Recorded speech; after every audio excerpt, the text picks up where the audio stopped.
nomenclatura que tem caído muito nas provas de concurso é o termo VPN. VPN, que significa, traduzindo, rede privada virtual. VPN significa rede privada virtual. Agora, vem de Virtual Private Network, por isso VPN. Na tradução, sim, rede privada virtual.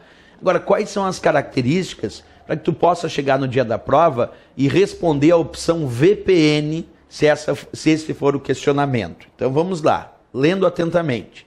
Rede de acesso restrito de uma organização, claro, é uma rede privada, então tem que ter o acesso restrito de uma organização, mas que se utiliza de uma rede com recursos públicos para transferir seus dados de forma criptografada. Percebe? Lendo de novo, é restrito de uma organização, mas que se utiliza de uma rede pública, de recursos de rede pública para transferir os dados, e esses dados estarão criptografados. Quer dizer, para ser VPN a resposta de prova, nós precisamos ter 3 características para responder VPN. Professor, que 3 características são essas para ser rede privada virtual? Vamos pensar. Primeiro, tem que ter o acesso restrito da organização. Por isso é rede privada, porque tem o acesso restrito da organização.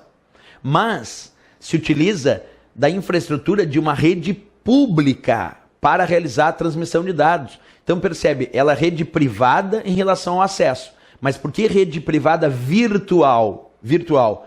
Porque ela, embora tenha acesso restrito da organização, isso faz dela uma rede privada, ela está se utilizando de uma rede pública, como a própria internet, para transferência dos dados. Então isso é chamado de VPN, quando eu tenho uma rede de acesso restrito da organização, mas que se utiliza da infraestrutura de uma rede pública para a transmissão de dados. Só que para esses dados permanecerem no nível seguro para aquela organização, eles devem estar criptografados. Por isso que eu disse que para ser VPN temos que ter 3 características para ser VPN. Primeira característica, acesso restrito de uma organização. Primeira característica. Segunda característica para ser VPN, tem que utilizar os recursos ou uma rede pública, ou a infraestrutura de uma rede pública para a transmissão de dados. Essa é a segunda característica. E a terceira característica,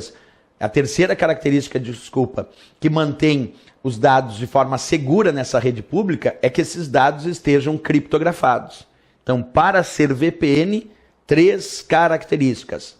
Repetindo, rede de acesso restrito da organização, que se utiliza de uma infraestrutura de rede pública para a transmissão de dados, como a própria internet, e os dados devem estar criptografados.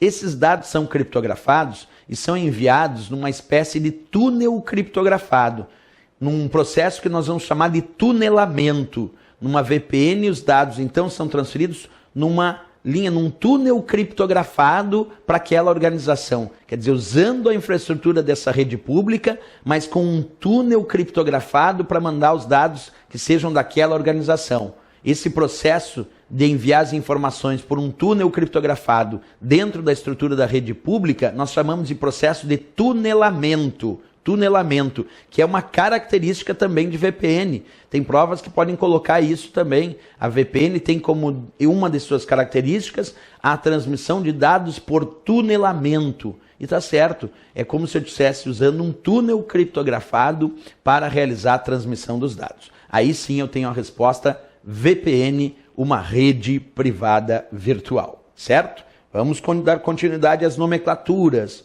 Outro termo que muito aparece nas provas de concurso é o termo Ethernet. Ethernet. Qual o significado de Ethernet? Bem, vamos começar devagarinho a história.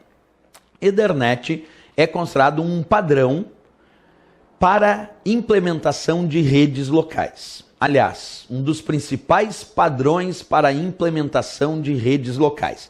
Vamos então primeiro à leitura do enunciado sobre Ethernet e depois eu faço algumas descrições teóricas contigo. Ethernet então, padrão e tecnologia de rede, utilizado principalmente para redes locais.